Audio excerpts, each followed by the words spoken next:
one second, honorable members. No, एक second. I always call the floor leaders, but if I interact, no, across. But if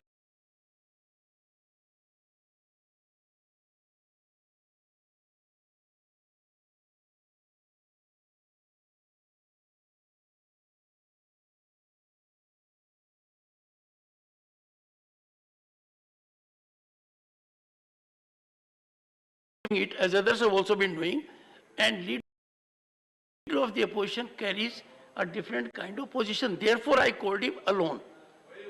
I did not call any other floor leader. Number one. Number two, right now, one second. Sir, I'm in the center. I'm in the center. So, but right now, leader of the opposition has taken one stand. Leader of the House has taken another stand. I'm not on that. What is the way forward? One second. No, sir. Sir, I have. It's the duty of the government to have a way of forward. But unfortunately, here what is happening? They are bulldozing us. This is what. Are you sure? So whenever we had experience, what is the leader of the house job, sir? To maintain peace in the house.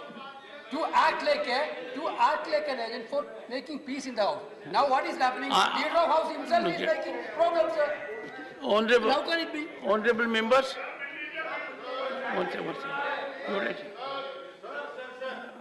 Honorable Minister. Including all the party of UPA, then UPA or so-called abhi they have changed. UPA sir, UPA के सभी मिलके 176 का notice दिया गया है. They have given the notice under 176. We have accepted this, and also I would like to put it on record. The ethnic violence have taken place many times previously also.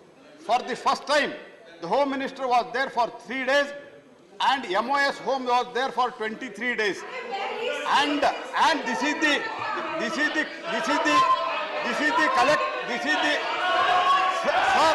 sir, what they talk, they say that we are not allowed to speak. Even Parliamentary Affairs Ministry is not allowed to speak. What is this? Sir, I am telling that day one when you called the floor leaders meeting, and in the opposition, when there was a all-party floor leaders meeting of the opposition parties and all parties, then also we said that there will be discussion on the first day itself on Manipur. Why they are insisting on 267? When 176 they have given notice, and on 176 the Home Ministry will reply, and it is the collective responsibility. And who has given the reply previously? Let them explain it. So they want that. They don't want discussion on Manipur, because entire thing in their regime, whatever has happened, that will be revealed. We are very, very sensitive about the Manipur, sir. Northeast में जो कुछ भी काम मोदी जी के नेतृत्व में हुआ है, ये किसी के 7 साल में नहीं हुआ है. 9 साल में हम हर काम हुआ है. हर महीने एक कैबिनेट मंत्री नॉर्थ ईस्ट को जाते हैं. मैं कभी गया था सर. अभी ऐसे जो बात करना ये बिल्कुल ठीक नहीं है सर. अगर सदन चलाना चाहते हैं, चर्चा में भाग लेना चाहते हैं, तो हम अभी भी तैयार हैं. हम तुरंत चर्चा करने के लिए तैयार हैं, लेकिन एक चर्चा से भागना चाहते हैं. Mr. Tiruchi Shiva, sit down. Mr. Tiruchi Shiva. Reiterating the same, sir. We have also already. Why should not we find a solution to it? While we sit to 267, they to 176, there is a way out. Why don't they rely upon that? Only one that means we are not prepared. We are always insisting on 276, 267, and also the Prime Minister should be here. But they say only Home Minister. You should find a way out. Otherwise, what is the meaning of? Sir, discuss it amongst yourselves. Find a way out. I will continue with the business. One second. Before I take legislative business, I am listening to the Honorable LOP. Then I'll move to legislative business. Honourable chairman, हमारा intention यही था कि detail discussion होगा, ये सब बाहर आएगा। और ये बीच में तो होम मिनिस्टर 3 बार गए, 3 बार को जाकर क्या करे? इसीलिए हमको बात करने नहीं दे रहे और प्राइम मिनिस्टर आने के लिए तैयार नहीं, गवर्नमेंट हमारी बात सुनने के लिए तैयार नहीं, यहाँ पर ह्यूमिलेशन कर रहे हैं। इसीलिए हम प्रोटेस्ट करके वॉकआउट करते हैं।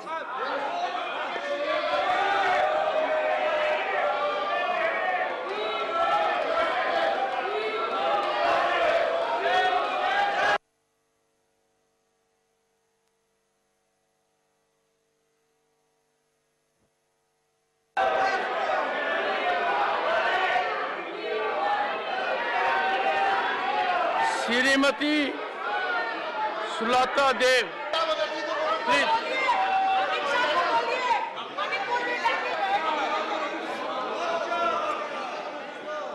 Shrimati Sulata Dev, sir, you were making good contribution sir मैं and आपसे you were making excuse me really important inputs also. Sir, मेरा आपसे दरखास्त है सर, मैं पहले से बोलना चाहती हूँ क्योंकि मैं क्या बोली मुझे अभी भी याद नहीं है। You may start from the beginning. Okay. Your time will start now. Thank you so much sir. Honourable chairman sir, ये the constitution schedule caste order amendment bill 2023 पर बोलने के लिए मुझे मौका दिया गया, मैं इसका आभारी हूँ। मैं मेरे पार्टी बीजू जनता दल के तरफ से ये बिल को समर्थन करती हूँ। आज विश्व आदिवासी दिवस है। मैं ये सदन के जरिए सारे आदिवासियों को अभिनंदन जनाती हूँ मेरे तरफ से। ये जो बिल आ रहा है ये छत्तीसगढ़ में मेहरा माहर ये समुदाय के लिए आ रहा है। ये बिल पास होगा तो इसमें छत्तीसगढ़ का कम से कम 2 लाख अनुसूचित जाति इसमें जोड़े जाएंगे। छत्तीसगढ़ मैं एक बात बोलूंगी, छत्तीसगढ़ में 36 लाख अनुसूचित जाति इसमें शामिल हो जाएंगे ये बिल के पारित होने के बाद में। भारत में टोटल पॉपुलेशन का 20 करोड़ अनुसूचित जाति है और देखा जाए तो छत्तीसगढ़ में, सिर्फ छत्तीसगढ़ में बिल पास होने के बाद में 36 लाख अनुसूचित जाति हो जाएंगे। टोटल भारतवर्ष में 16.6% पॉपुलेशन का अनुसूचित जाति है और छत्तीसगढ़ में 12% हो जाएंगे। मगर मैडम मैं ये बोलना चाहूँगी कि बहुत सारे योजनाएं होती हैं, जो योजना ये अनुसूचित जाति जो है जुड़ने के बाद में वो लोगों को मिलेगा, जैसे शिक्षा का हो, स्वास्थ्य का हो, कहीं पर इलेक्शन में खड़े होने का हो, फिर कहीं पर सब्सिडी का हो, लोन का हो, ये सब उसमें उन लोगों को ये प्रावधान मिल जाएगा। ओडिशा की माननीय मुख्यमंत्री नवीन पटनायक जी ने भी एक रिकमेंडेशन किया था कि इन जातियों को भी एससी सीट में डाला जाए, जिसमें सियाल, मोहरा, मेर, चिकबड़ाई का, और यदि देखा जाए तो हम लोग चमार बोलते हैं, चंबार भी है, इस सब को भी उसमें शामिल करने के लिए रिकमेंडेशन दिया गया था।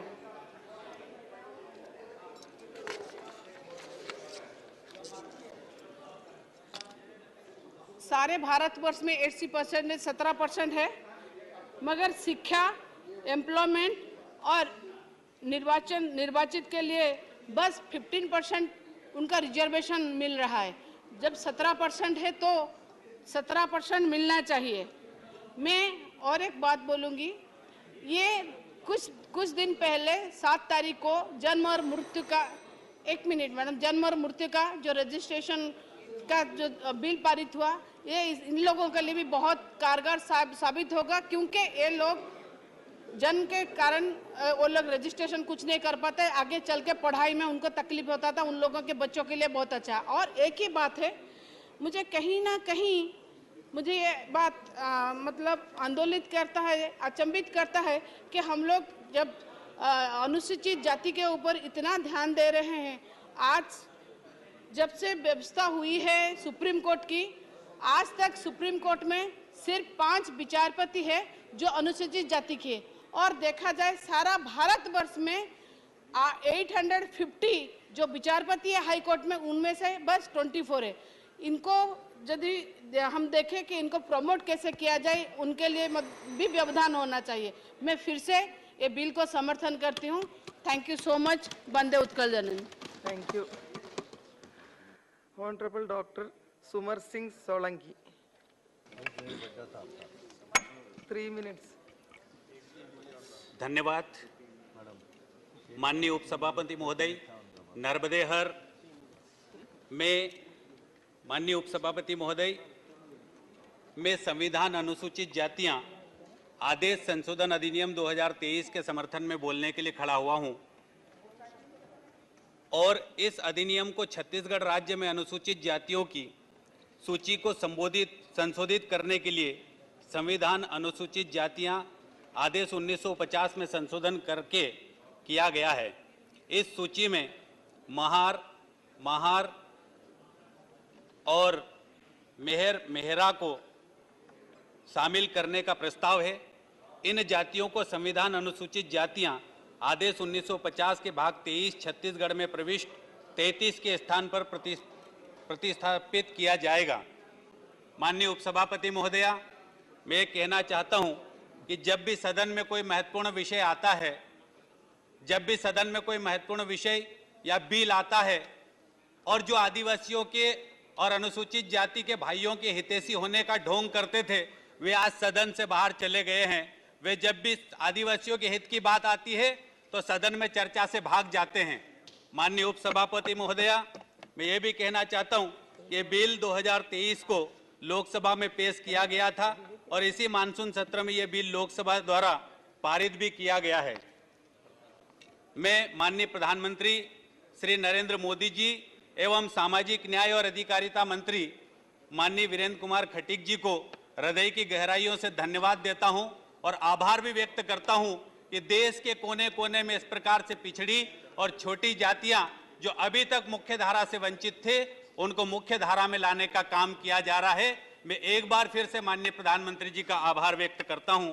आपके माध्यम से छत्तीसगढ़ के हमारे गरीब भाइयों और बहनों की जिंदगी बदलने का काम हमारी सरकार कर रही है और ऐसे समय में विपक्ष, जिन्होंने 60 साल तक आदिवासियों का, अनुसूचित जनजातियों का, अनुसूचित जातियों की भलाई का ढोंग करते आए हैं, उन्होंने सिर्फ 60 साल तक राजनीतिक रोटियां सेकने का काम किया और वो हम सदन के लोग और देश की 140 करोड़ जनता देख रही है कि वो आज सदन से फिर भाग गए हैं और पिछले लंबे समय से विपक्ष हमारा सदन में उपस्थित नहीं है। और जब जब आदिवासियों का और अनुसूचित जातियों के भाइयों और बहनों के कल्याण की बात आती है सदन में, तब वो अपने क्षेत्र के होते हुए भी आज छत्तीसगढ़ के सांसद भी यहाँ पर सदन में उपस्थित नहीं है।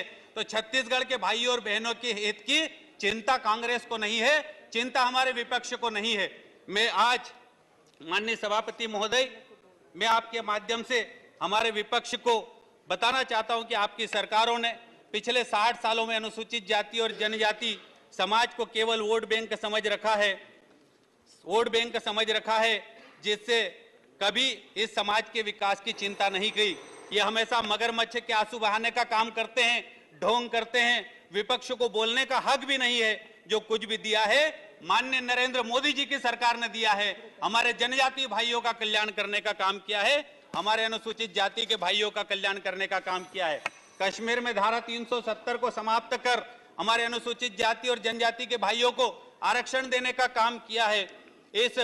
इस माननीय सभापति महोदय, मैं आपके माध्यम से सदन को अवगत कराना चाहता हूं कि मध्य प्रदेश के सागर जिले में संत रविदास महाराज का 100 करोड़ रुपए की लागत से देश का सबसे बड़ा भव्य और दिव्य मंदिर बनाने का काम किया जा रहा है। ये मध्य प्रदेश सरकार और माननीय नरेंद्र मोदी जी के नेतृत्व में किया जा रहा है। मैं इस अवसर पर इतना ही कहना चाहता हूं कि विपक्ष के लोग बाबा साहब की बात करते हैं, विपक्ष के लोग बाबा साहब की बात करते हैं। मैं उनसे पूछना चाहता हूं कि आप अनुसूचित जातियों के भाइयों के हित के जब बिल आता है सदन में, तब आप सदन से भाग जाते हैं।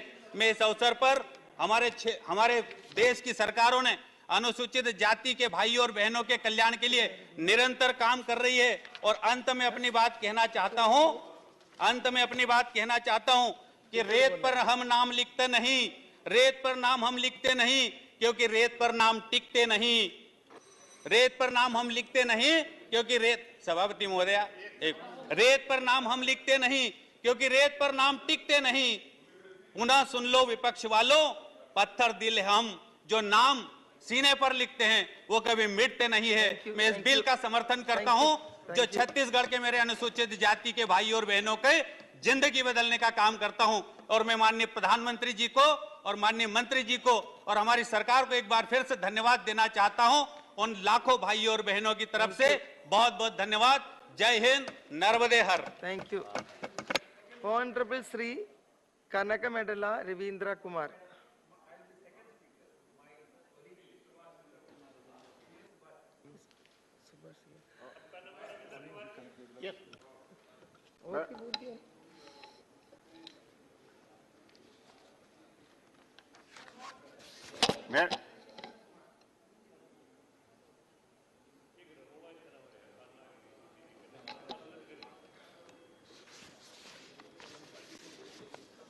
Thank you, Vice Chairman, Madam, for giving this opportunity. This bill includes a particular group in the SC category, but the question is, without there being any infrastructure, mere giving ST status is a little use, because they are living in very pathetic condition in the society. Employment comes after that. Without creating any infrastructure, me giving the SC status is also no use. They are facing so many troubles, and the government is not providing in infrastructure and medical facilities. They have to be provided by the respective state government, since it is a state subject. It is the state government. Another major issue is we have to protect the lands of the STs, and we have to protect the safeguard the interest of their standards of living. Some of the lands belonging to the SCs are being occupied, and also by amending the existing acts, and they are taking away the lands of the SCs in the state of Andhra Pradesh. Now it is coming to the employment comes under after that. Sir, I will give an example in the state of Andhra Pradesh. My senior colleague has already mentioned about the scheme being implemented in the present government, but unfortunately the situation in the pathetic condition. Another major issue is we have to, sir, there is an act to protect the SC's lands, but the state government choose not to implement the act. The reason behind it is the officers on hands in regularity. Sir, it is the subject with regard to the state of Andhra Pradesh, another important aspect, that the central government has allocated certain funds to the SC/ST sub-plan. The state government has been given to other states. That funds have totally diverted by the Andhra Pradesh government for the purpose of utilizing and diverting the funds. In order to substantiate this contention, the member of National Commission for Scheduled Tribes, Mr. K. Ramulu, visited the state of Andhra Pradesh and found that there were a diversion of funds in the state government from SC plan. So there are some other important issues.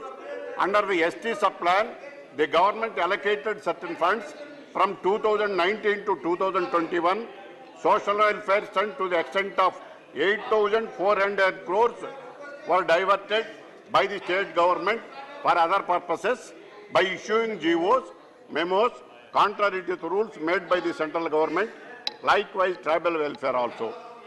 Funds to the extent of 1,000 crores were diverted by the government. Time is over. Now they, one minute, half minute. Likewise, now the state government brought the amendment to the SC lands and they wanted to take away the lands by the ruling party authorities and they are occupying the lands under the respective amendments. And apart from that, there is no law and order, even day in and day out, atrocities and attacks on SC women and also SC doctors. Some of the false cases also foisted against the SC cases. This has to be protected. Mere giving SC status is not sufficient. The central government has to take care of and protect the interest of the SCs, particularly in Andhra Pradesh. Thank you, Please conclude. Please. Honorable Sri Subhash Chandra Bose Pillai. Reorganization, sir. By April, even that floor member also is going away, madam. There will not be any representation in the house. That's why you're speaking last, no? Last speech. Last speech. Respected Madam, thank you very much for giving the opportunity to speak on this bill, Madam. The object of this bill is to modify the existing list of scheduled castes in Chhattisgarh by including certain communities, unprivileged communities, but Mahara, Mehra communities. These are all including communities, to be including communities. The proposal has received unanimous concurrence from Registrar General of India and National Commission of Scheduled Caste. The Mahar community are the original inhabitants of Maharashtra and the state is believed to be named after them. Dr. B.R. Ambedkar, the father of the Indian Constitution, also belonged to the Mahar community. Since time immemorial, the Mahar community has faced harsh discrimination from the upper castes. After 1949, when the Constitution outlawed caste discrimination, they began to fight for their rights under the leadership of Dr. B.R. Ambedkar. Ma'am, the positives of this bill is, one, the inclusion of these communities in the scheduled castes list will unlock multitude opportunities for them across various domains. Education. By granting them reservations in educational institutions, the bill can pave the way for increased literacy and access to better educational facilities, empowering the younger generation with brighter prospects. Employment. Reservation grant in government jobs and public sector enterprises will enhance their employability. Madam, the annual budget shows is a commitment and economic empowerment of weaker sections of society by allocating 38,006 crores, 60 crores for the BC component and 20,000 crores for the SC component and 6,929 crores for the ST component in this current year. I urge the government to fulfill its commitment to the well-being of the sections to ensure that the allocated funds are effectively utilized to create opportunities for their socio-economic growth and development. The Andhra Pradesh government's subplan approach has had a tremendous impact on the uplift of the marginalized communities. In its budget, the Andhra Pradesh allocated 4,360 crores towards Andhra Pradesh scheduled caste corporations. Besides education and economic empowerment, there is a need to promote diversity and representation in the judiciary. It is shocking that since the establishment of the Supreme Court, there have been only 5 judges from scheduled caste. There are only 5 judges from the scheduled caste. Currently, only 24 out of 850 High Court judges hail from scheduled caste community. 14 of, Please conclude. 14 of these courts have no SC judge at all. This is very, very pretty. The government must implement policies to increase the inclusion of qualified and deserving candidates from SC backgrounds in the judicial system.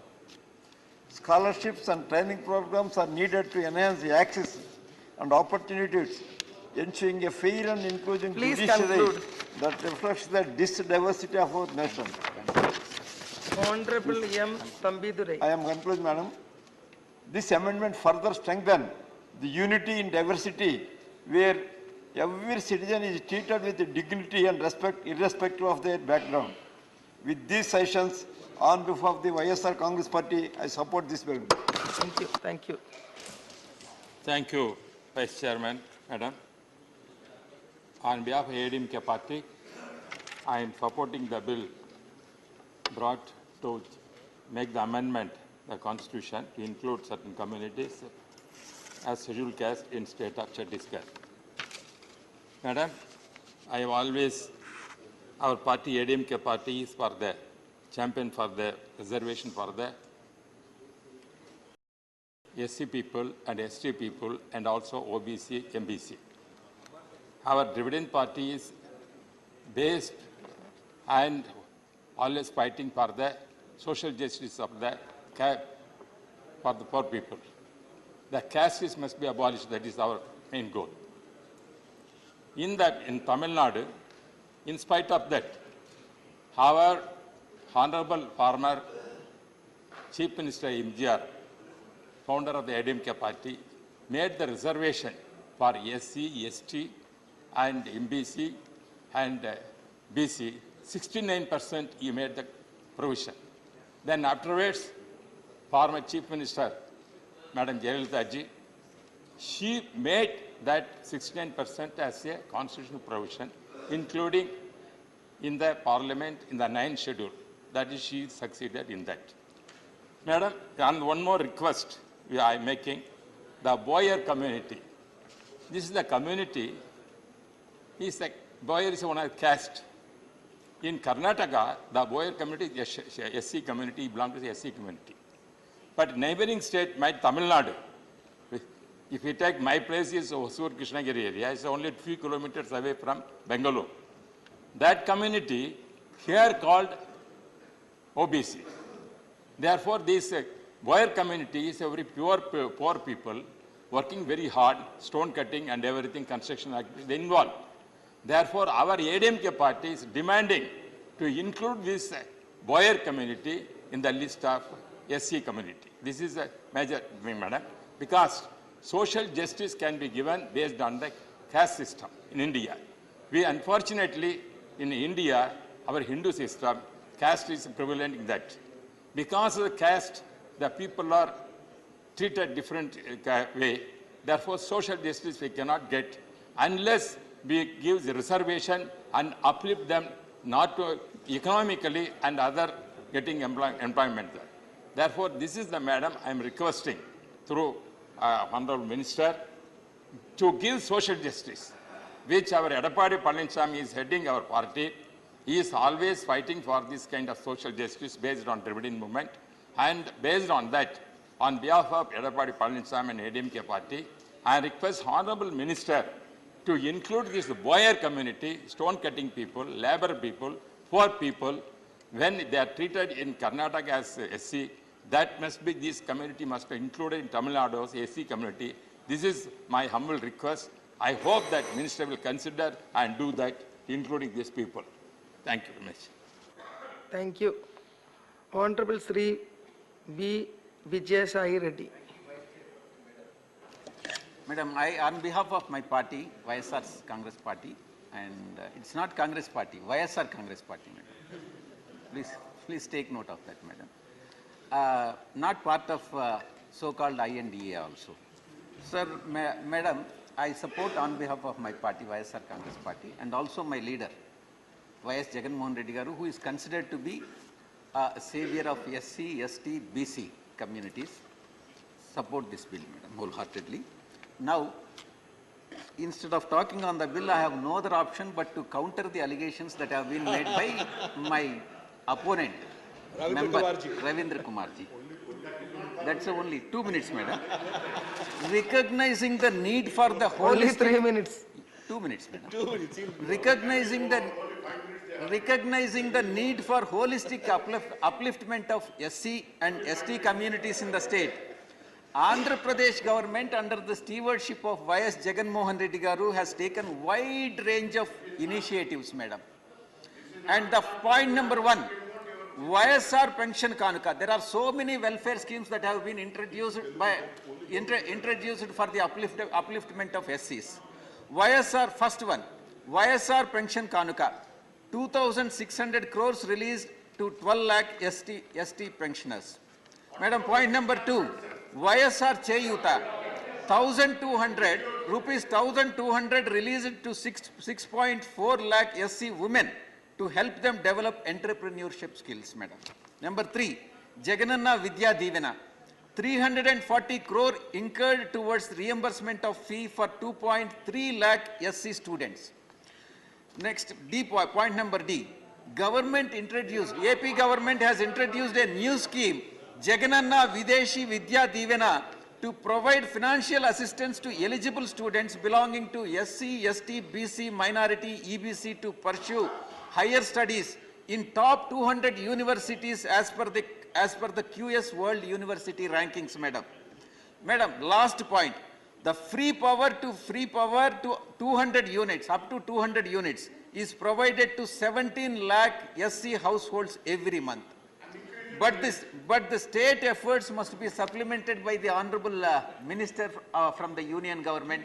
I request the Union Minister to supplement all the schemes and support the state in upliftment of SC, ST, BC minority communities, madam. Thank you very much. Thank you for the Thank you. Support the bill wholeheartedly. Honorable Dr. Virendra Kumar to reply the discussion.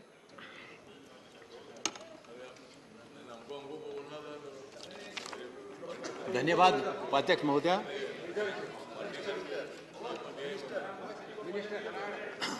Not possible. मैं धन्यवाद देना चाहता हूं छत्तीसगढ़ राज्य के अनुसूचित जातियों में मेहरा और माहिरा समुदाय को शामिल करने के संबंध में सदन में इस चर्चा में भाग लेने वाले हमारे सभी माननीय सदस्यगण, सुलाता देव जी, डॉक्टर सुमेर सिंह सोलंकी जी, कनक मेंढा रविंद्र कुमार जी, सुभाष चंद्र बोस जी, एम थम्बी दुरई जी, विजय साई रेड्डी जी, मैं सभी का हृदय की गहराइयों से धन्यवाद करना चाहता हूं, जिन्होंने समाज की सबसे अंतिम पंक्ति के अंतिम छोर पर रहने वाले हमारे छत्तीसगढ़ के जो मेहरा और माहिरा समुदाय के जो हमारे बंधु हैं, ये बिल जब लोकसभा से पारित होकर यहां पर आया, इस अवधि में छत्तीसगढ़ में समुदाय के बंधुओं के द्वारा लगातार संपर्क स्थापित किया जा रहा था। उनके द्वारा यह अपेक्षा की जा रही थी कि इसको राज्यसभा में शीघ्र सर्वानुमति से इसको पास कराया जाए, और जितने भी माननीय सदस्यों ने इस चर्चा में भाग लिया, उनकी जो अभिव्यक्ति निकल के आई, जो प्रतिध्वनि निकल के आई, सभी की प्रतिध्वनि इस बिल के समर्थन में निकल के आई, हमारे अनुसूचित जाति वर्ग के हमारे छत्तीसगढ़ के बंधुओं के समर्थन में निकल के आई। मैं फिर से उनका धन्यवाद करना चाहता हूं। डॉक्टर भीमराव अंबेडकर जी के समता, समानता और समरसता और पंडित दीनदयाल उपाध्याय जी का जो अंत्योदय की अवधारणा का सोच है, इसको सही मायने में समाज के हमारे वर्ग के जो ऐसे बंधु हैं, उन बंधुओं के सामाजिक आर्थिक शैक्षिक उत्थान के लिए, उनकी शिक्षा के लिए, उनके स्वास्थ्य के लिए, आवास के लिए देश के प्रधानमंत्री आदरणीय नरेंद्र मोदी जी के द्वारा पिछले 9 वर्षों में जो योजनाएं बनाई गई, उनको जमीनी धरातल पर उतारा गया, उसके परिणाम आज समाज में प्रत्यक्ष रूप से दिखाई दे रहे हैं। अनुसूचित जाति वर्ग के मन में एक विश्वास का भाव पैदा हुआ है। अभी हमारे डॉक्टर सुमेर सिंह सोलंकी जी बोल रहे थे कि 60 साल तक पंचायत से लेकर पार्लियामेंट तक जिन लोगों ने राज किया, केवल दिवा स्वप्न दिखाने का काम किया, लेकिन सही मायने में उनके विकास के लिए जो योजनाएं बनना चाहिए थी, उनको जीवन में आगे बढ़ने के लिए जो अवसर प्रदान किए जाने चाहिए थे, उस काम को आगे नहीं बढ़ाया गया। हमारे देश के प्रधानमंत्री आदरणीय नरेंद्र मोदी जी के द्वारा, चाहे वो नमस्ते स्कीम हो, चाहे वो वेंचर कैपिटल फंड की बात हो, चाहे कौशल विकास की बात हो, इन सभी के माध्यम से जहां उनके जीवन में सुगम्यता लाने के लिए, स्वावलंबन लाने के लिए इन योजनाओं को आगे बढ़ाया गया, वहीं पंच तीर्थों का निर्माण करा के डॉक्टर भीमराव अंबेडकर जी के जीवन से जुड़े हुए जो पंच तीर्थ हैं, पहली बार किसी देश के पंतप्रधान ने हमारे डॉक्टर भीमराव अंबेडकर जी के जीवन से जुड़े हुए जो महत्वपूर्ण स्थान है, चाहे वो इंदौर में महू का उनकी जन्मस्थली हो, doctor Bhimrao Ambedkar international centre हो, डॉक्टर भीमराव अंबेडकर राष्ट्रीय संग्रहालय हो, नागपुर की दीक्षा भूमि हो, मुंबई की चैत्य भूमि हो और लंदन की शिक्षा भूमि हो। इन पांचों स्थान पर जब अनुसूचित जाति वर्ग के बंधु जाते हैं, इन पंच तीर्थों का जब दर्शन करने के लिए जाते हैं, बाबा साहब के जीवन का जब दर्शन का प्रत्यक्ष रूप से जब वो दर्शन करते हैं, तो तब उनको एहसास होता है कि 60 वर्ष तक डॉक्टर भीमराव अंबेडकर जी ने पूरे देश में जो समता, समानता, समरसता के संदेश को आगे बढ़ाने का काम किया, सरकारों द्वारा डॉक्टर भीमराव जी को समाज के सामने जिस रूप में सामने लाया जाना चाहिए था, उसके प्रयास नहीं किए गए। उन प्रयासों को, परिणामों को सही मायने में समाज के सामने लाने का काम किसी के द्वारा किया गया, तो देश के प्रधानमंत्री आदरणीय नरेंद्र मोदी जी के द्वारा किया गया। और प्रधानमंत्री जी को सोच में जहां डॉक्टर भीमराव अंबेडकर जी के दर्शन होते हैं, भाई पंडित दीनदयाल उपाध्याय जी के अंत्योदय का भी दर्शन होते हैं। सबका साथ, सबका विकास, सबका विश्वास और देश को, भारत को आत्मनिर्भर बनाने में सभी का सामूहिक प्रयास। भारत के विकास की अगर हम बात करें तो चाहे राष्ट्रीय राजमार्गों की बात हो, प्रधानमंत्री ग्राम सड़क योजना की सड़कों की बात हो, देश में बनने वाले विश्वविद्यालयों की बात हो, कॉलेज की बात हो, IIT की बात हो, उद्योग धंधे और कारखानों की बनाने की बात हो, अनुसूचित जाति वर्ग का व्यक्ति, अनुसूचित जाति वर्ग का बंधु हर स्थान पर न जाता है। गगनचुंबी इमारतों को बनाने में हमारे अनुसूचित जाति वर्ग के बंधुओं का बहुत बड़ा योगदान होता है। वो स्वयं जब राष्ट्रीय राजमार्ग बनाया जाता है तो सड़क के किनारे वो अपनी टीन की छोटी सी झुग्गी बनाकर वो वहां पर रहते हैं, लेकिन हम और आपको जाने के लिए सनसनाती हुई सड़कें बनना चाहिए, चमचमाती हुई सड़कें बनना चाहिए, दमदमाते हुए गगनचुंबी इमारतें बनना चाहिए। इनको बनाने का काम अगर कोई करता है तो हमारा अनुसूचित जाति समाज का बंधु हमारा करता है। हमारे देश की अर्थव्यवस्था 10 में से 5वें स्थान पर पहुंची। इसमें हमारे अनुसूचित जाति समाज का बहुत बड़ा योगदान है। समाज जीवन के हर क्षेत्र में, सड़क से लेकर सफाई से लेकर सुरक्षा तक, समाज जीवन के विभिन्न क्षेत्रों में अनुसूचित जाति वर्ग के व्यक्ति का प्रतिनिधित्व वहां पर दिखाई देता है। उन्होंने अपने परिश्रम से, विश्वास से समाज में जो स्थान अर्जित किया, आज देश के प्रधानमंत्री के द्वारा जब इन प्रयासों को आगे बढ़ाया गया तो आज अनुसूचित जाति वर्ग के मन एक विश्वास का भाव पैदा हुआ कि मोदी जी हैं तो मुमकिन है। अनुसूचित जाति की सूची में संशोधन करने के लिए हमारे सभी माननीय सदस्यों ने समर्थन किया। हमारे उड़ीसा की हमारी बहन सुलाता देव जी ने कहा कि उड़ीसा की सरकार के द्वारा वहां कुछ जातियों को अनुसूचित जाति में शामिल करने के लिए राज्य सरकार के द्वारा अनुशंसा की गई थी, लेकिन RGI के द्वारा इस प्रस्ताव का समर्थन नहीं किया गया और इस कारण से इसको निर्धारित प्रक्रियाओं के अंतर्गत निरस्त कर दिया गया। हमारे वरिष्ठ सांसद लोकसभा में भी वर्षों हमारे साथ में रहे हैं, श्री M थंबीदुरई जी ने तमिलनाडु राज्य सरकार से, और उन्होंने बोयर जाति के संबंध में बताया कि कर्नाटक में वो अलग स्थिति है, तमिलनाडु में अलग स्थिति है। मैं माननीय सदस्य से कहना चाहता हूं कि तमिलनाडु राज्य सरकार से इस संबंध में कोई प्रस्ताव नहीं आया है और हमारे माननीय सांसद बहुत वरिष्ठ हैं। वॉयर कम्युनिटी आप बहुत वरिष्ठ सदस्य हैं। भारत सरकार ने किसी भी जाति को अनुसूचित जाति की श्रेणी में शामिल करने के लिए एक प्रक्रिया बनाई है। उसमें राज्य से, संघ राज्य क्षेत्रों से प्रस्ताव आता है। प्रस्ताव आने के बाद RGI को जाता है। RGI जब सहमत होता है तो कमीशन को जाता है। कमीशन से के बाद फिर मंत्रिमंडल के अनुमोदन के पास जाता है और वहां से आने के बाद फिर सदन में बिल के रूप में लाया जाता है। तो तमिलनाडु से अगर इस तरह का कोई बिल आएगा तो आगे उस संबंध में ये सारी प्रक्रियाएं होने के बाद उसको आगे बढ़ाया जाएगा।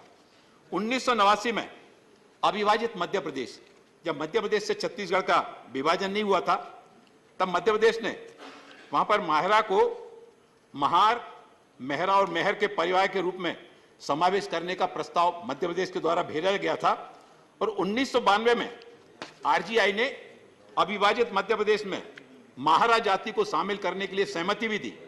2000 में मध्य प्रदेश का जब विभाजन हुआ, 2002 में माहरा को मध्य प्रदेश के अनुसूचित जातियों की श्रेणी में संविधान अनुसूचित जाति आदेश दूसरा संशोधन अधिनियम 2002 के अंतर्गत महार, मेहरा, मेहर के पर्याय के रूप में शामिल किया गया।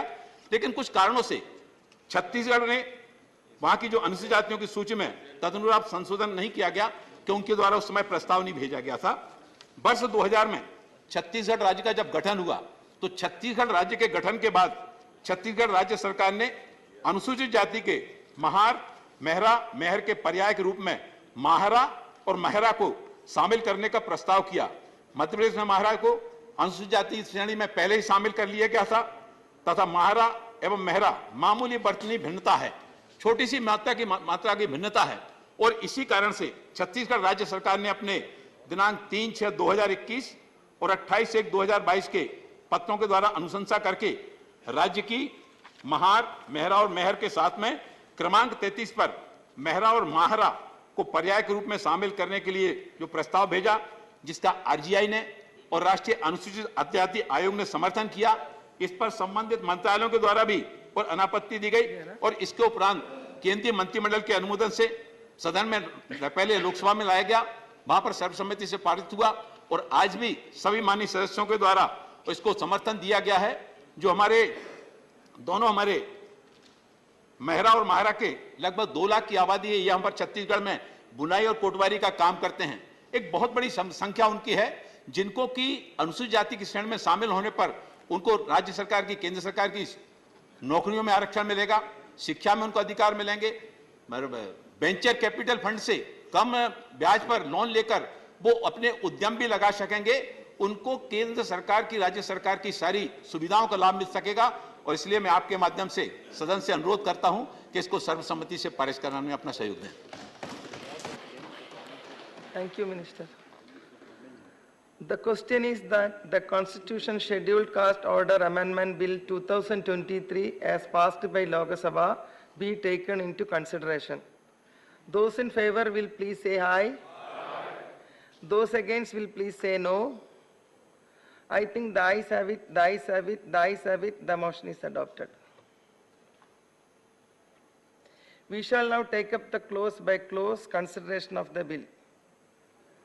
Clause 2 stands part of the bill. Those in favor will please say aye. Those against will please say no. I think the ayes have it, the ayes have it, the ayes have it. Clause 2 is adopted.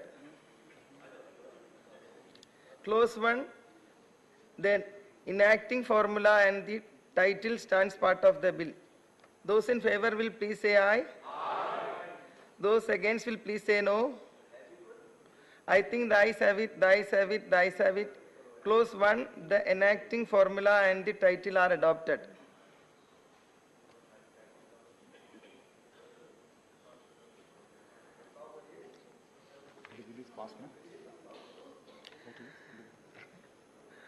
Honorable Dr. Virendra Kumar to move. मैं प्रस्ताव करता हूं कि विधेयक को पारित किया जाए। Motion moved that the bill be passed. The question is that the bill be passed.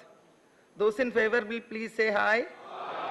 Those against will please say no. I think the ayes have it, the ayes have it, the ayes have it. The bill is passed.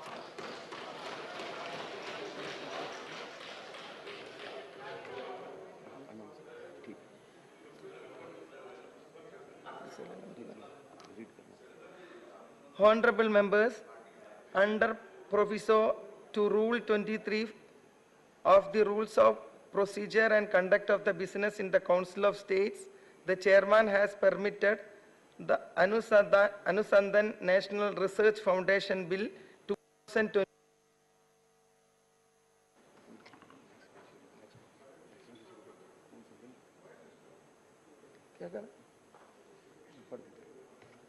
Listed in today's revised list of business at serial number 6D to be taken up after the and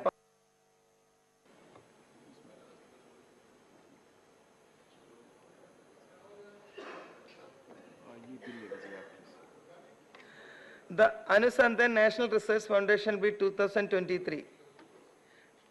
Dr. Jitendra Singh to move the motion for the consideration of the Anusandhan National Research Foundation Bill 2023. Madam Chairperson, with your kind permission, I rise to move that Anusandhan National Research Foundation Bill 2023, already passed by the Lok Sabha, may be taken up for consideration. Motion moved. There is one amendment by Dr. V. Shivadasan for reference of the Anusandhan National Research Foundation Bill 2023 as passed by Lok Sabha to the Select Committee of the RajyaSabha. Member absent. Amendment not moved. The motion for consideration of the bill is now open for discussion.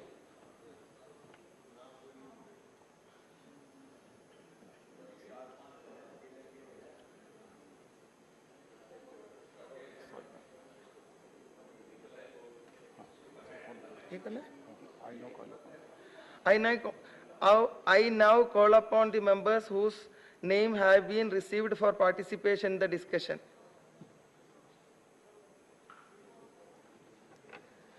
Honorable Sri Sujit Kumar. Thank you, Honorable Vice Chairperson.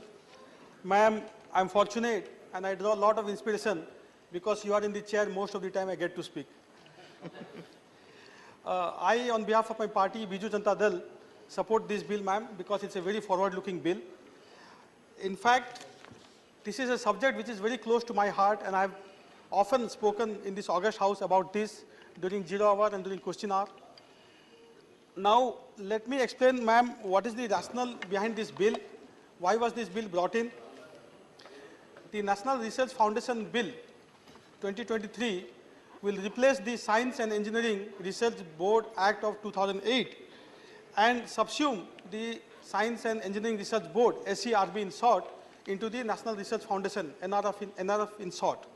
Now the SERB Act of 2008 did a great job in laying the foundation of science and engineering in our country, but because of the limited mandate of the Act, the SERB, the board, could not suffice, and also it did not bring about a decisive change in the research and innovation ecosystem of our country.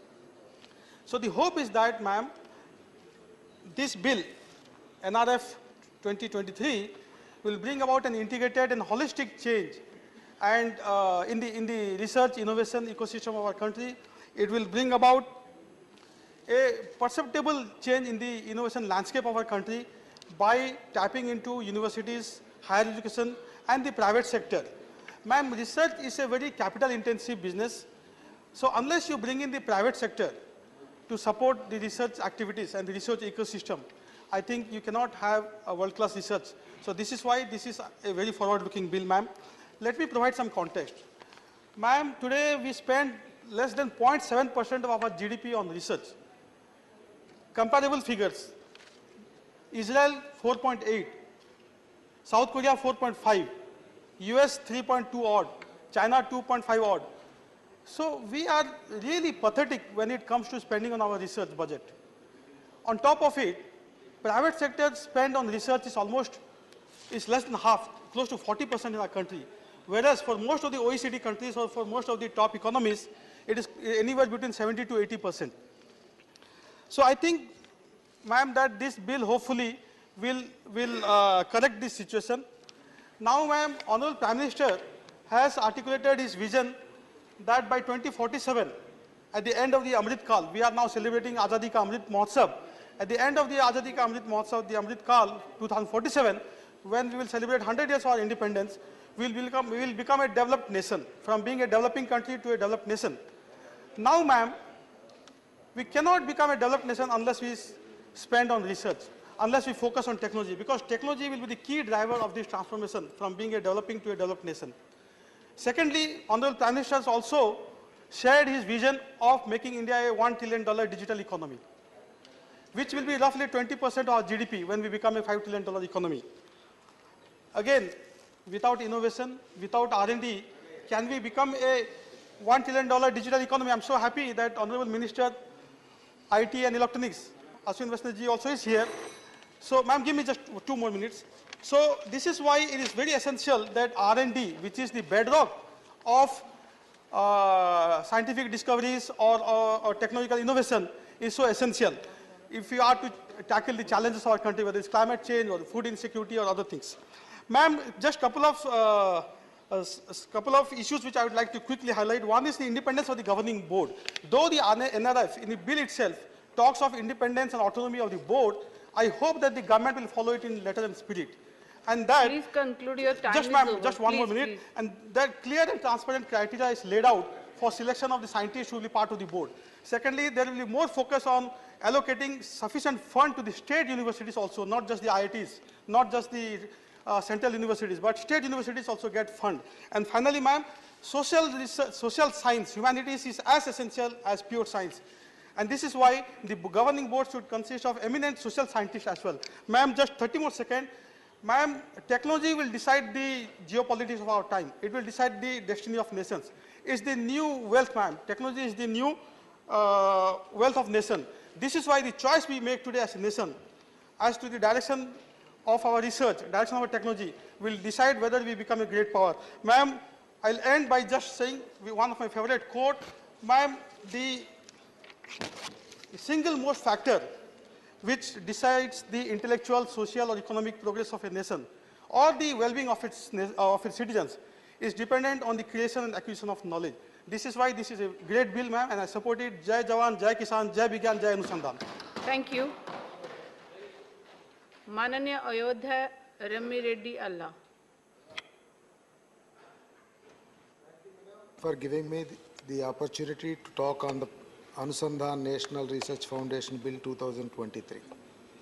Madam, this bill is a very transformative one that holds the immense promise for India's future.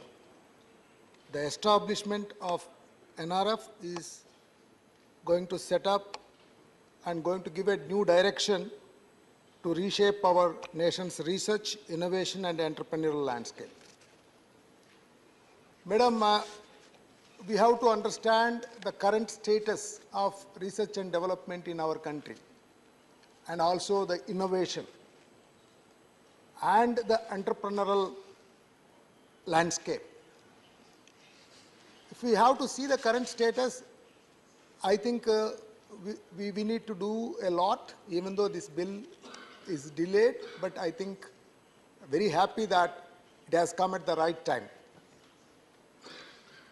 For India to be a developed nation, certainly the research and innovation in line with our needs certainly have to be looked at. And today when I see in sectors like infrastructure, in manufacturing, agriculture and services, all the 4 sectors if we look at, I think, we have not innovated.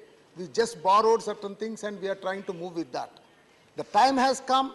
Certainly on innovation, India with its own geopolitical situations need to innovate solutions for themselves. A lot of focus need to go into that. Same as research also. Lot of, we have our Sanatan, value system. Taking that into consideration, we have to move on improving our research initiatives, which I'm sure the world will be just looking forward to, and we have that important responsibility. If I have to say on the agriculture side also, there is so many innovative thoughts that were there at the ground level, and also entrepreneurial skills that are available. This, I think, NRF, under the chairmanship of Honorable Prime Minister, I think it is really going to give a direction. The status, if you look at India, we are just 255 researchers per million people. Against the developed countries, more than 4,000 to 5,000. The entire machinery that we have to look at, around the research, I think, from the village level to the research, to the universities level, there is a we don't have the adequate machinery that need to be looked at, and all that must come as a strategic planning from NRF. And then the money also we spend very, very little, just 0.65% of the GDP is spent by India against a global average of 1.8%, and especially the developed nations 2 to 3% and even up to 5%. So what I only want to say, madam, this particular bill is handy in identifying our requirements for this nation on research, development, innovation and entrepreneurial landscape, and identifying a master plan and putting up the right teams in place, starting from the highest level of research to up to the ground realities of agriculture. We need to have the right kind of budget allocations in place, and that sort of a roadmap, I think, is going to give a direction to this country, and this bill is very apt, and we support this bill from YSR Congress Party. Thank you for giving me this opportunity. Thank you. Mananiya Kanak Medula Rabindra Kumar.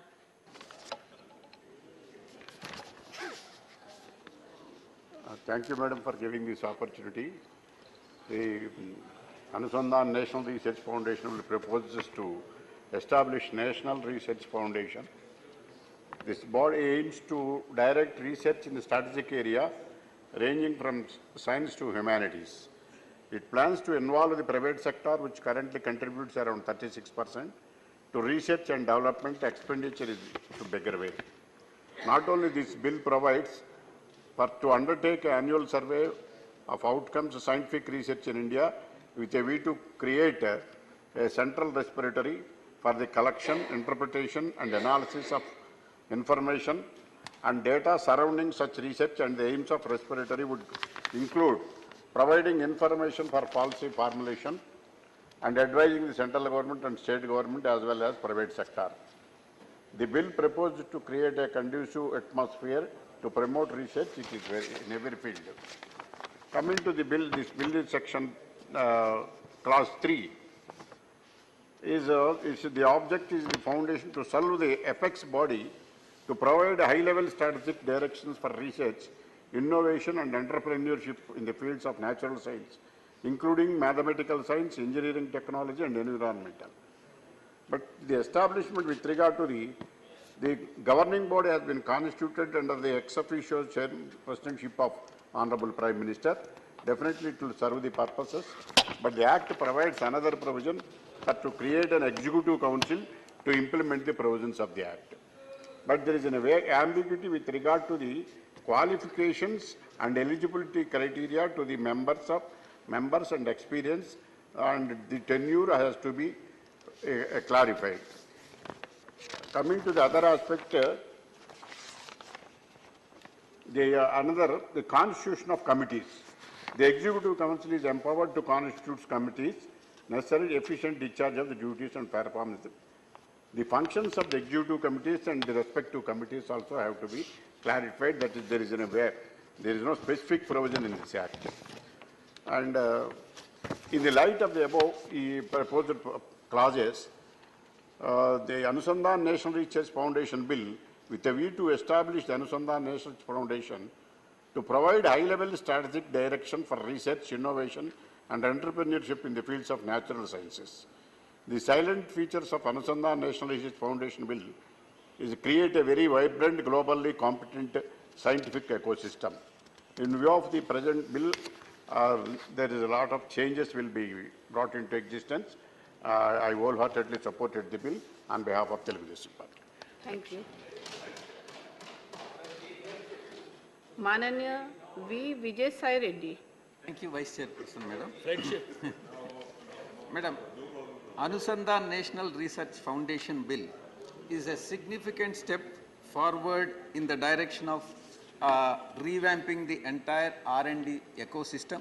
Therefore, we, YSR Congress Party, under the leadership of Jagan Mohan Reddy Garu, supports this bill, Madam. Madam, there are only 3 points, Madam. We have given only 2 minutes and I'll complete it. Given the fact that the bill allows the private funding, I request the Honorable Minister to make stringent accountability checks to prevent the possible misuse of funding. The research institutions that are funded by the corporates and private players in the past, we have an experience, and they try to push their certain agenda which can easily be used for ulterior motives. Therefore, I request the Honorable Minister to take care of this particular issue, Madam. The second point, Madam. India's spending on R&D is almost the lowest in the world. R&D investment in India stands at 0.7% of our GDP, well below global average of 1.8%. I request the Honorable Minister to kindly look into this issue. The third and final point, Madam, which is your point, women, Madam, in science, technology, engineering and mathematics. There has been a historic absence of women in scientific disciplines in India. Only 20% of the seats in 23 IITs in the country are held by women. Average female faculty in IIT amounts to only 11%, while 52% of the women enrolled for STEM courses for graduation, only 29 actually joined the system, the STEM workforce, Madam. So, of course, I mean, here our Honorable Chairman is completely justifying it's all women managed Rajya Sabha, Madam. Thank you very much, Madam. We wholeheartedly support this. Thank you. Mananya G.K. Vasan. Sir, I congratulate the Minister for bringing this bill, sir. This bill, I feel, is a need of the hour for the scientific community of our country, which is giving a lot of laurels in various subjects for the interest of our country, sir. I would like to give some statistics to substantiate this for the interest of the scientific community, sir. According to the Press Information Bureau, the filing of patents in India has increased from 46,763 in 2014-15 to 66,440 in 21-22, which is exactly more than 50% increase in a span of 7 years. Additionally, startups, I would say, have registered over more than 5,000 trademarks in the last 5 years. Sir, these numbers show that India is making significant progress in the field of innovation and intellectual property rights.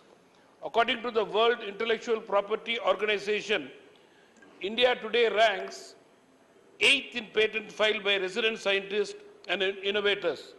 In 2021, Indian resident scientists filed 40% of the total patent application, which is more than double the number in the field in 2010-11.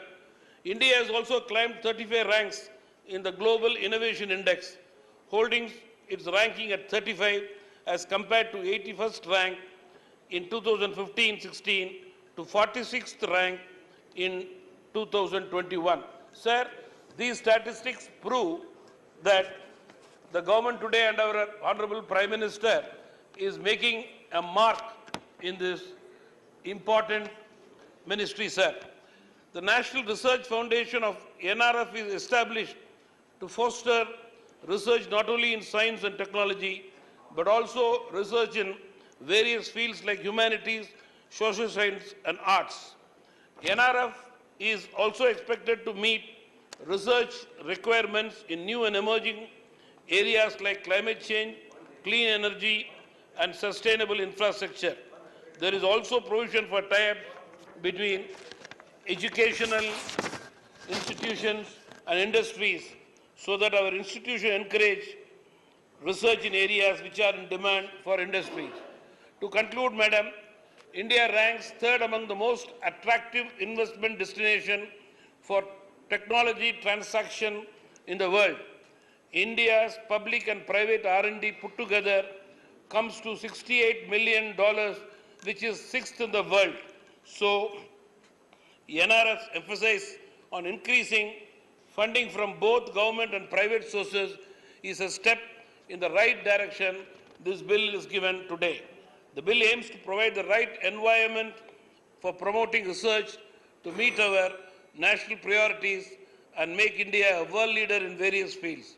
Therefore, I, on behalf of my party, extend wholeheartedly support to this important bill. Thank you very much. Thank you. Mananya Dr. M. Thambidurai. Vice Chairman, Madam, thank you very much for giving the opportunity to speak on the bill, the Anusandan National Research Foundation Bill 2023. On behalf of my leader, Edappadi Palaniswamy, and my party, ADMK party, supporting this bill. Madam, I want to make it very clear, the research is very, very fundamental, important thing. But you are asking to speak within 3 minutes, 4 minutes. This is very vast subject. This cannot be done like that. To get doctorate, Dr. Jitendra Singh spent 5 years to get a doctor. I spent 4 years to get my PhD doctor.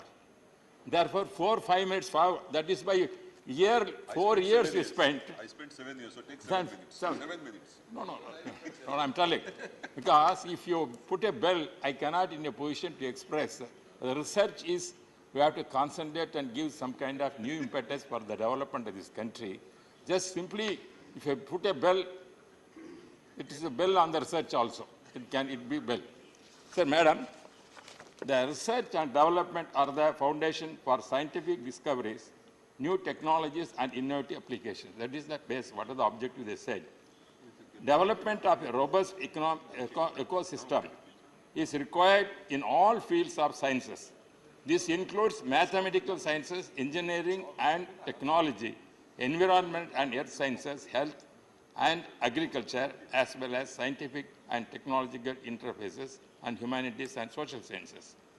Our Dr. Jitendra Singh is a doctor health side. I studied in economics, social science side. I got my PhD.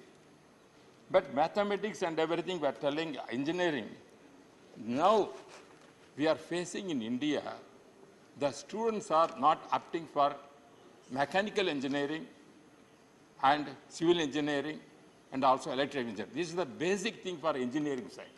Everybody is IT. They want to go to the IT minister is here. They want to go to computer science. The engineering college means base 3 things. Everybody is a computer science, means IT like that, means even arts college they are giving BSc, computer science, BCA and everything like that.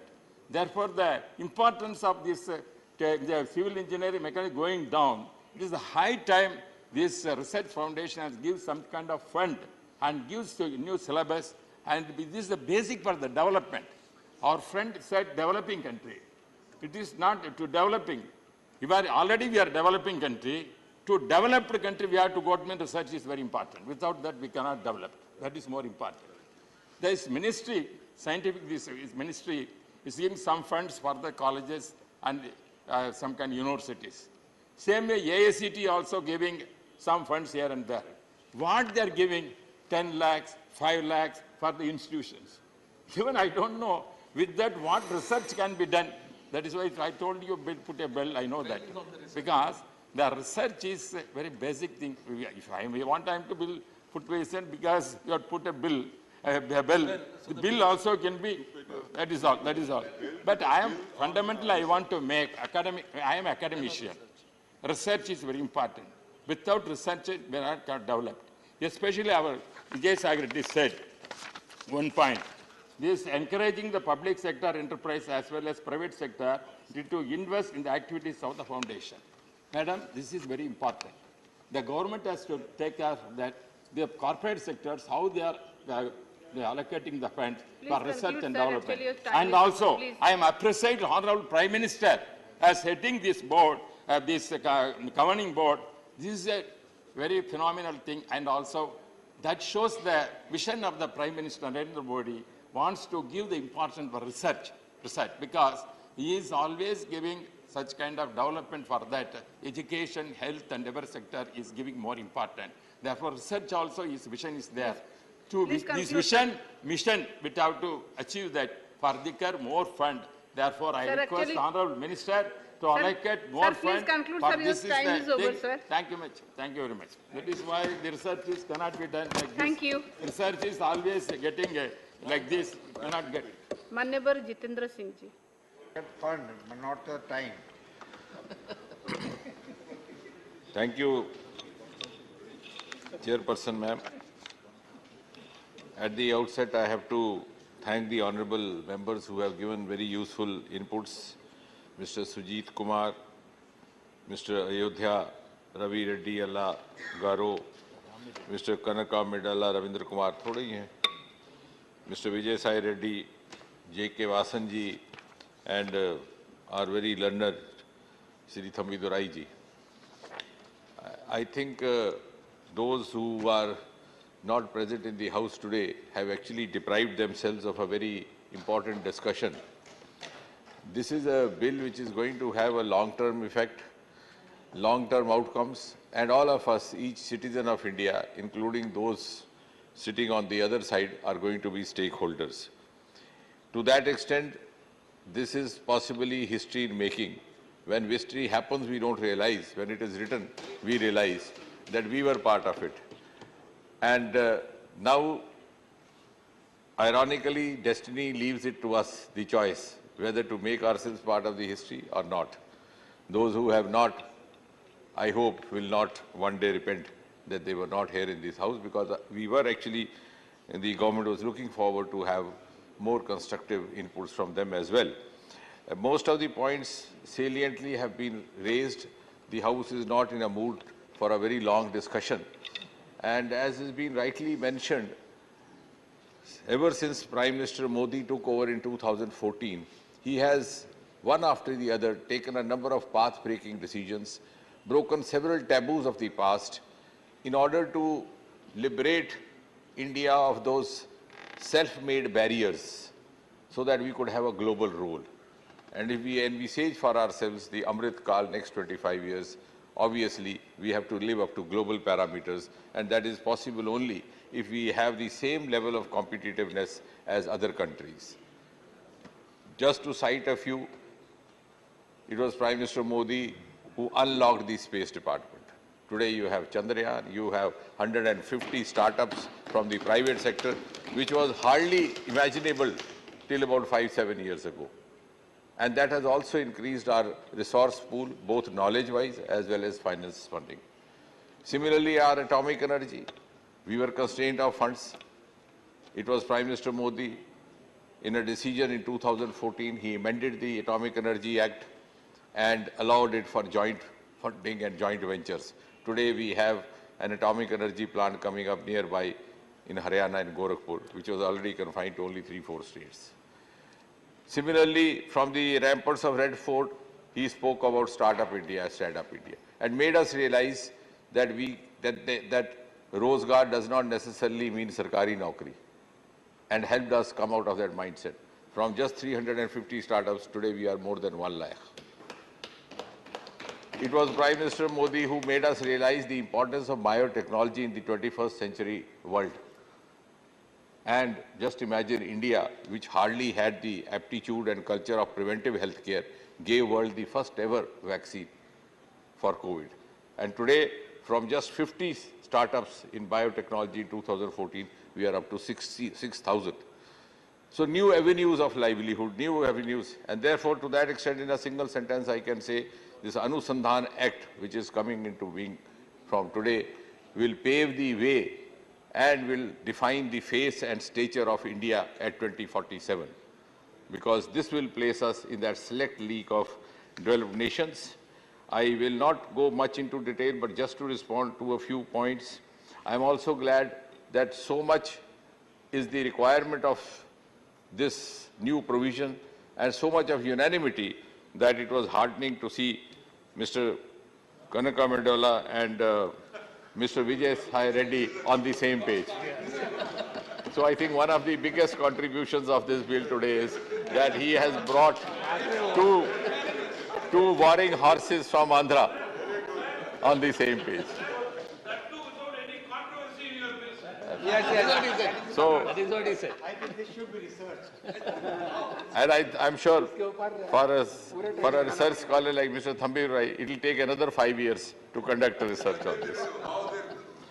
But nevertheless, as was being said by Mr. Ravindra Kumar, there's no ambiguity. Actually, the rules are yet to be framed. When the rules are framed, everything will be in order.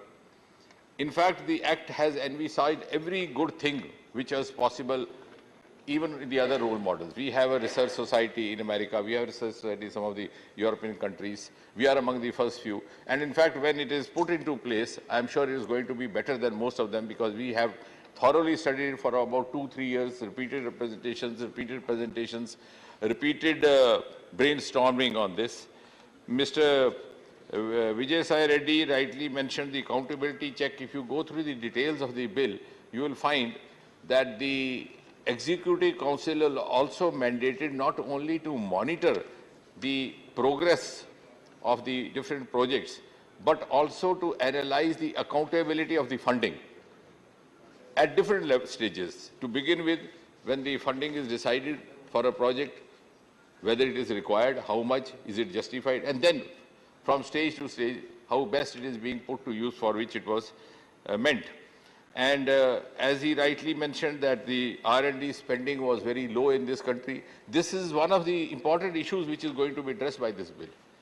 We are going to have a budget of 50,000 crore for 5 years, out of which 36,000 crore, almost 80% is going to come from the non-government sources, from industry, from philanthropists, even from domestic as well as outside sources, which is not difficult because it comes to about 7,200 crore per year. And even if we have our 14,000 share, we can enter into some kind of an equity or PPP model. So there is a huge, because I personally also believe that in case we have to grow beyond this, where we have today arrived with the patronage offered by Prime Minister Modi in the last 9 years, we have to then do away with the demarcation between the private and the public sector. We have to have a very holistic approach. We have to give up silos. We have to have an integrated supplementation of the best avenues that each one of us have. And in order to achieve that, we have to also make the industry stakeholder right from the beginning. And that, I think, is precisely one of the, at the same time, keeping in mind the ethos and our ancient heritage, the Executive Council also has room for representation from social sciences, from humanities, so that we do not miss out while we move in the world arena, we do not miss out our Bharat. So I think this is a bill which is going to be a turning point. And yes, another point which was very relevantly raised by Mr. Thambaduraiji, you rightly mentioned, colleges, universities. This is another issue being addressed. It has been very consciously because, as I said, we studied about 3 years to work on this bill. And you are right, the earlier board, which is now going to be non-existent after this bill comes, after that I'm going to conclude, the Science and Engineering Research Board, SERB. That was a board which was offering funds or funding support or financial support on the basis of competitiveness, which was very open, fair, objective. As a result of which, almost 65% of funding went to IITs and the most technically developed institutions, whereas the state universities hardly got a share of 10 to 15% of the entire funds. Whereas I agree with you, most of the researchers, most of the students and scholars are there in the universities. And therefore, at the time of introduction, when somebody said that this bill may not be compatible with the spirit of cooperative federalism, I had to correct them to tell them that in fact we are supplementing the state universities' resources. So that is one issue which is being taken care of, because the bill envisages that we will have a separate competition within the state universities. So separate allocation exclusively for them, so that they are not expected to compete with the higher institutions and thereby suffer a disadvantage. So I think, to sum up, because this is today not the right mood for a long discussion, so one should stop before asked to stop. We have a governing body. I think, to sum up, because this is today not the right mood for a long discussion, so one should stop before asked to stop. we have a governing body headed by the Prime Minister, and we have an executive council which will be headed by the principal scientific advisor. But we have a huge lot of conglomeration of representation from industry, from academics, and I think it will be so evenly balanced that we will not deprive ourselves from the best of everything else.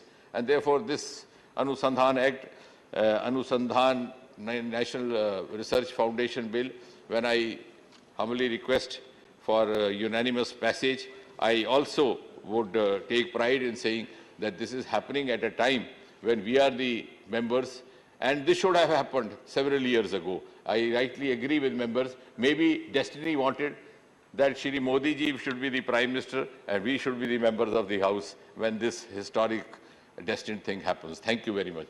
Thank you. The question is that the Anusandhan National Research Foundation Bill 2023 as passed by Lok Sabha be taken into consideration. Those in favor of will please say aye. Aye. Those against will please say no. I think the ayes have it, the ayes have it, the ayes have it. The motion is adopted. We shall now take up clause by clause consideration of the bill. Clause 2 and 3 stand part of the bill. Those in favor of will please say aye. Aye. Those against will please say no. I think the ayes have it, the ayes have it, the ayes have it. Clause 2 and 3 are adopted. Clause 4 stands part of the bill. There are 6 amendments. Number 1 to 4 by Sri Binoy Vishwam. Not present. Number 11 and 12 by Dr. B. Sivdasan. Members absent. Amendments not moved. I shall now put clause 4 to vote. Those in favor will please say aye. Aye. Those against will please say no. I think the ayes have it, the ayes have it, the ayes have it. Clause 4 is adopted. Clause 5 stands part of the bill. There are 4 amendments. Number 5 to 7 by Sri Binoy Vishwam. Number 13 by Dr. Sivdasan. Member absent, amendment not moved. I shall now put clause 5 to vote. Those in favor of will please say aye. Aye. Those against will please say no. I think the ayes have it, the ayes have it, the ayes have it. Clause 5 is adopted. Clause 6 stands part of the bill. There is 1 amendment. Number 8 by Sri Binoy Vishwam. Member absent, amendment not moved. I shall now put clause 6 to vote. Those in favor of will please say aye. Aye. Those against will please say no. I think the ayes have it, the ayes have it, the ayes have it. Clause 6 is adopted. Clause 7 and 8 stands part of the bill. Those in favor of please say aye. Aye. Those against will please say no. I think the ayes have it, the ayes have it, the ayes have it. Clause 7 and 8 are adopted. Clause 9 stands part of the bill. There is 1 amendment by Sri Binoy Vishwam. Member absent, amendment not moved. I shall now put clause 9 to vote. Those in favor will please say aye. Aye. Those against will please say no. I think the ayes have it, the ayes have it, the ayes have it. Clause 9 adopted. Clause 10 stands part of the bill. Those in favor will please say aye. Aye. Those against will please say no. I think the ayes have it, the ayes have it, the ayes have it. Clause 10 is adopted. Clause 11 stands part of the bill. There is 1 amendment by Sri Binoy Vishwam. Member absent, amendment not moved. I shall now put clause 11 to vote. Those in favor will please say aye. Aye. Those against please say no. I think the ayes have it, the ayes have it, the ayes have it. Clause 11 is adopted. Clause 12 to 27 stands part of the bill. Those in favor will please say aye. Those against will please say no. I think the ayes have it, the ayes have it, the ayes have it. Clause 12 to 27 are adopted. Clause 1, enacting formula, the title stands part of the bill. Those in favor will please say aye. Aye. Those against will please say no.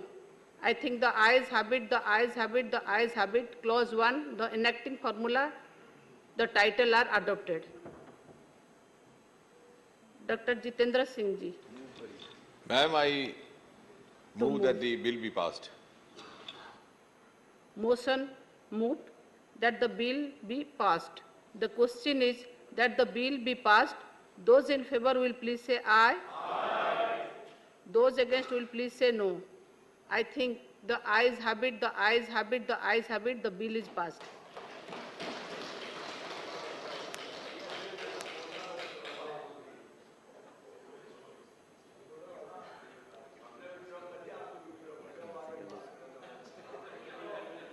The Digital Personal Data Protection Bill. Honorable Chairperson, ma'am, I rise to move that the bill to provide for the processing of digital personal data in a manner that recognizes both the right of individuals to protect their personal data and the need to process such personal data for lawful purposes and for matters connected therewith or incidental thereto, as passed by Lok Sabha, be taken into consideration. Motion moved.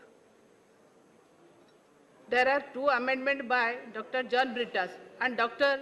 B. Sivadasan for reference of the Digital Personal Data Protection Bill 2023 as passed by Lok Sabha to a select committee of RajyaSabha. Members may move the amendment at this stage without any speech. Members absent, amendments not moved. The motion of consideration of the bill is now open for discussion. I now call upon the members, those names have been received for participation in the discussion.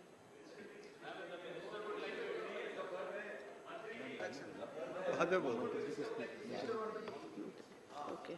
Honorable Chairperson, ma'am, पिछले 9 वर्षों में जिस तरह से माननीय प्रधानमंत्री श्री नरेंद्र मोदी जी ने digital India के माध्यम से देश भर में सेवाओं को गरीब से गरीब घर तक पहुंचाने का एक नया आयाम रचा है, आज सारी दुनिया में उसकी चर्चा है। आज अगर हम देखें तो हिंदुस्तान में करीब 90 करोड़ देशवासी हमारे ऐसे हैं जो कि इंटरनेट से जुड़े हैं और प्रैक्टिकली ज़िंदगी के हर पहलू में डिजिटल ट्रांजैक्शंस की मदद से जीवन की सेवाएं ले रहे हैं। और इसके पीछे माननीय प्रधानमंत्री श्री नरेंद्र मोदी जी की एक बहुत ही दूरदर्शी सोच है। ऐसी परिस्थितियों में जहां डिजिटल हमारी ज़िंदगी का एक बहुत इम्पोर्टेंट हिस्सा बन चुका है, उसमें पर्सनल डेटा और विशेषकर डिजिटल पर्सनल डेटा उसको सुरक्षित रखने के लिए आज ये बिल लेके आए। आज अगर बहुत अच्छा होता कि विपक्ष के हमारे साथी भी 140 करोड़ देशवासियों को जो एक अधिकार दिया जा रहा है, उस अधिकार के देने के सहभागी बनते, लेकिन विपक्ष को आज तक कभी भी हमारे देशवासियों के अधिकारों के प्रति कोई सजगता नहीं थी। वो आज भी इन खाली बेंचों से क्लियर दिखाई देता है। मैं धन्यवाद देना चाहूँगा जो आज इतने सिंसियरली प्रेजेंट है और देश के 140 करोड़ देशवासियों को ये अधिकार देने में इस सदन के माध्यम से एक बहुत बड़ा उपयोगी काम कर रहे हैं। सभापति महोदया, मैं बहुत शॉर्ट में इस बिल के बारे में सदन के समक्ष रखूंगा। सबसे पहले इस बिल के लिए कंसल्टेशन बहुत हुआ है। पिछले करीब 6 वर्षों से इस बिल के ऊपर काम चल रहा था। जॉइंट पार्लियामेंट्री कमेटी बैठी, कमेटी ने कई 100 से अधिक मीटिंग्स की, 48 ऑर्गेनाइजेशंस के साथ कंसल्टेशन हुआ, 39 मिनिस्ट्रीज के साथ कंसल्टेशन हुआ, करीब 24,000 कमेंट्स आए और उसके बाद में डिटेल्ड कंसल्टेशन के बाद में ये बिल सदन के समक्ष लाए।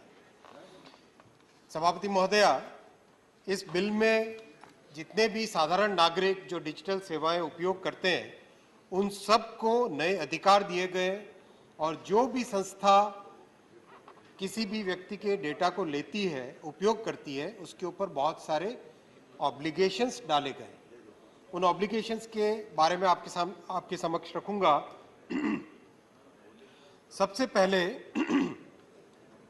किसी भी नागरिक का डेटा अगर कोई संस्था लेती है, चाहे वो सोशल मीडिया प्लेटफॉर्म हो, चाहे सरकार हो, चाहे कोई भी हो, सबसे पहले प्रिंसिपल ऑफ लीगैलिटी चलेगा कि जो भी डेटा ले उसका उपयोग केवल कानून के अनुसार हो सकता है। दूसरा प्रिंसिपल ऑफ पर्पस लिमिटेशन, यानी जिस उद्देश्य के लिए ले उसी उद्देश्य के लिए उपयोग में ले सकते हैं। तीसरा प्रिंसिपल ऑफ डेटा मिनिमाइजेशन, यानी जितना चाहिए उतना ही डेटा ले। चौथा प्रिंसिपल ऑफ एक्यूरेसी, यानी अगर डेटा में कोई करेक्शन करना है, कोई चेंज करना है तो वो नागरिक को अधिकार है। पांचवा प्रिंसिपल ऑफ स्टोरेज लिमिटेशन कि जब तक उद्देश्य की पूर्ति हो, जब तक रिक्वायरमेंट हो तभी तक स्टोर करे, उसके बाद में उसको डिलीट करे। छठा प्रिंसिपल ऑफ रीजनेबल सेफगार्ड्स, यानी पर्सनल डेटा को सिक्योर रखने के लिए जितने रीजनेबल सेफगार्ड्स लेने चाहिए वो सब सेफगार्ड्स लिए जाए। सातवां प्रिंसिपल ऑफ अकाउंटेबिलिटी, यानी जिस भी संस्था ने, जिस एंटिटी ने डेटा लिया है उनकी जिम्मेदारी है कि इस कानून के तहत जो अधिकार दिए गए उन अधिकारों के साथ में नागरिकों की डेटा की सुरक्षा करें। सभापति महोदया, नागरिकों को 4 अधिकार दिए गए। राइट टू एक्सेस इंफॉर्मेशन, अपनी पर्सनल डेटा के बारे में कि क्या डेटा लिया गया है उसके बारे में इंफॉर्मेशन दे सके। Second, right to correction of personal data and right to erasure, यानी अगर कोई व्यक्ति चाहे कि मेरा डेटा नहीं होना चाहिए सोशल मीडिया पे तो राइट टू इरेजर है। इसको राइट टू फॉरगॉटन भी बोलते हैं कई ज्योग्राफीज में।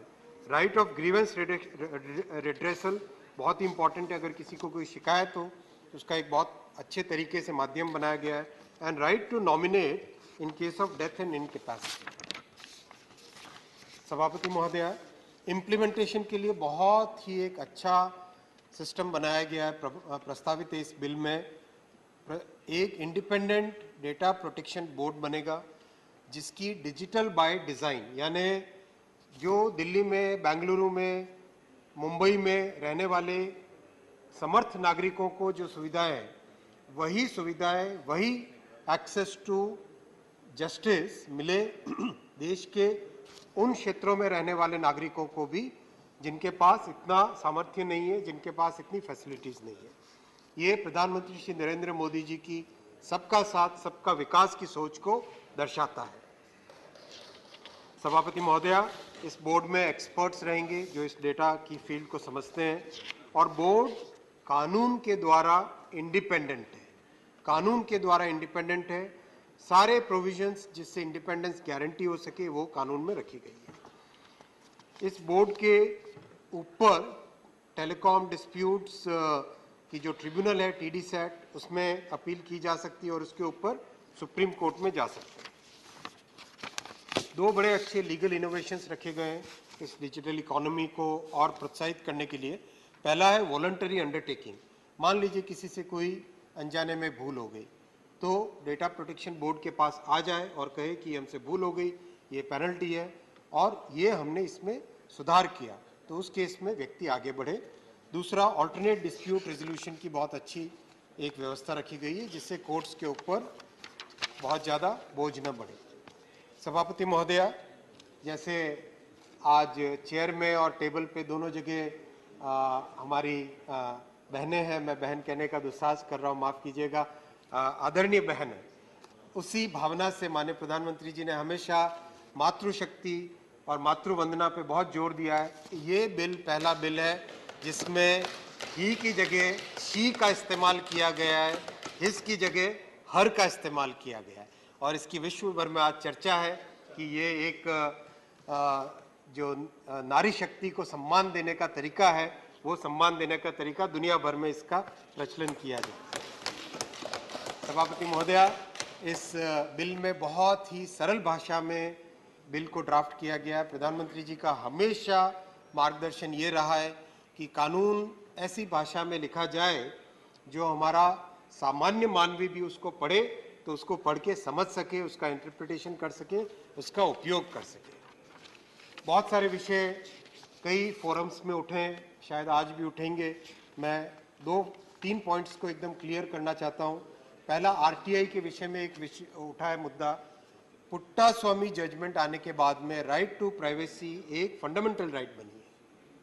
तो जब फंडामेंटल राइट बनी है तो उसमें कानून द्वारा प्रदत्त प्रोविजंस के तहत पब्लिकेशन हो सकता है किसी के पर्सनल डेटा का, उसके अलावा और किसी तरीके से पर्सनल इंफॉर्मेशन को किसी भी पब्लिक फोरम में नहीं रखा जा सकता।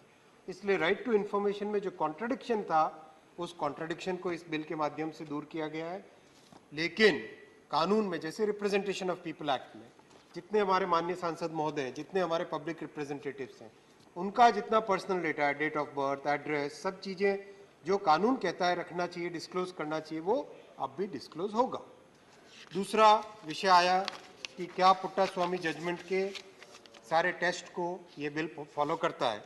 ये पुट्टा स्वामी जजमेंट है, बहुत ही भारी भरकम अच्छा जजमेंट है, बहुत बड़ा जजमेंट है और इसकी बड़ी वैल्यू है। इसमें जो तीनों टेस्ट हैं, लीगैलिटी, लेजिटिमेसी एंड प्रोपोर्शनैलिटी, इन तीनों टेस्ट को इस बिल में बहुत ही क्लियर तरीके से रखा गया। तीसरा, सरकार को जो एग्जेम्पशंस दिए गए, सभापति महोदय आपके समक्ष में रखना चाहूँगा कि दुनिया का जो सबसे स्ट्रिंजेंट बिल है, GDPR, यूरोप में जो पालन होता है, उसमें सरकारी कामकाज के लिए, कानून की व्यवस्था के लिए और कोर्ट्स की व्यवस्था के लिए 16 exemption है, 16 exemptions are there in the GDPR. We have given only 4 exemptions in this bill. So this bill is very pro-citizens, this bill is very much pro-privacy, this bill is very much in the spirit of the government, where we would like to make sure that every citizen's data is fully protected. I request all the honorable members to participate in the debate and pass this bill with unanimous vote. Thank you. The motion for consideration of the bill is now open for discussion. I now call upon the members whose names have been received for participation in the discussion. Dr. Amar Patnaik. Thank you, Madam Vice Chairperson. And thank you, Honorable Minister. I think what you forgot to probably mention, that this is one of the most landmark legislations of our country ever after independence. Because as you said very correctly, this is protecting the data of 141.4 billion Indians, male, female, child, everyone's. So this is actually a bill which should have been discussed. I would have been very happy if the other side people would have been there to contribute, and probably he would have taken some suggestions to the rules. There are very, as I said, the most important thing is that this right to privacy has been read into the Constitution by the Puttaswamy judgment as a fundamental right. So this right is now given to citizens by the Constitution. What the bill merely does is that it expands this right, how to exercise it. Otherwise, everyone would have to go to the Supreme Court for implementing that right. Now, the point is whether, while remaining within the four corners of this judgment, which he was referring to, Honorable Minister was referring to, you know, the purpose limitation, collection limitation, storage limitation, accountability, quality, all these. Now, I will also evaluate it from this point of view, from within this framework. There are several good things about the bill, about which I will first mention. And the most important thing, after 6 years, after a lot of deliberation, we have finally got a law. And mind you, this is a law of the largest democracy in the world. A law for one of the largest countries in the world, the other most populous country, I do not know whether they are more than us or not, but they do not have a privacy law at all. No citizen enjoys privacy in China. So this should be welcome. I wholeheartedly congratulate the government, the minister, the Prime Minister for this entire thing. Second, as you pointed out, this is a gender-neutral law. For the first time, the word "her" has been used, and this is in line with our Honorable Chief Minister Naveen Patnaik's entire model of governance, which is to empower the women more and more, and this will go on to actually empower our women, which falls in line with our ideology. The third point is that the Supreme Court judgment of Puttaswamy, while saying that this is a fundamental right, personal data has to be protected, also said that we have to take advantage of this data for growth of the digital economy, for growth of our country. So balance had to be arrived at. There should be no regulatory overload. So in this point, I support the minister and the bill and the government for no compliance overload at the threshold itself, at the beginning. The earlier versions had a compliance overload at the beginning. The next one, it is very simple, principle-based, because rules should actually take care of the procedures, which was probably not there in the earlier versions of the bill, or even in EU GDPR to that extent. The third thing which I want to point out is illustrations. The bill, for the first time, I have not seen a bill in government which writes illustrations.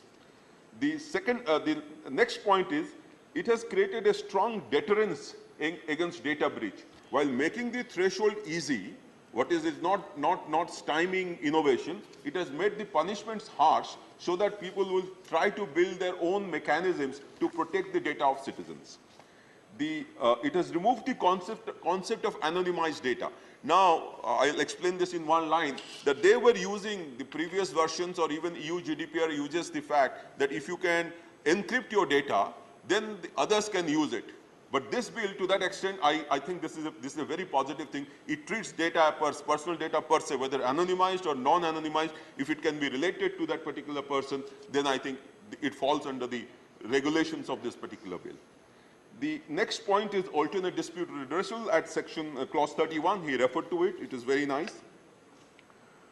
And also, I would like to say the point which Honorable Minister mentioned about voluntary disclosure, voluntary compliance. So now I will refer to that particular provision straight away.